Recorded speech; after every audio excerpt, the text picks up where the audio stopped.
Russia's latest sanctions list includes Donald Trump's adversaries. Putin is attempting to court a presidential contender who has repeatedly failed to pledge to backing Ukraine if re-elected. As the Kremlin tries to attract the likely next president of the United States, Russia's latest sanctions list contains some enemies of Donald Trump.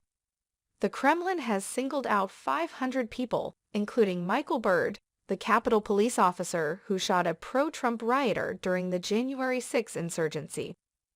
Unlike the bulk of other targets, Byrd, who killed Ashley Babbitt as she joined a throng attempting to attack the Capitol, has made no public condemnation of Moscow.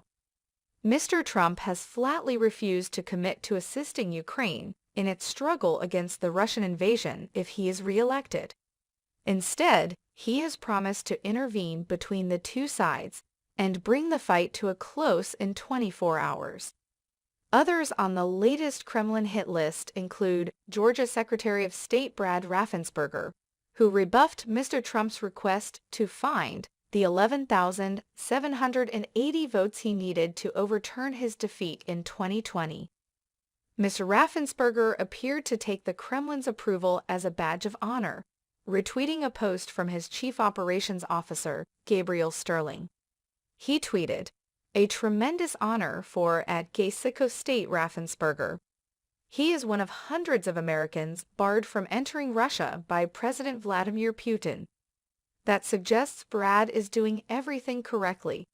pic.twitter.com/fngcar4clothes #Gabriel Sterling. At Gabriel Sterling is a Twitter user.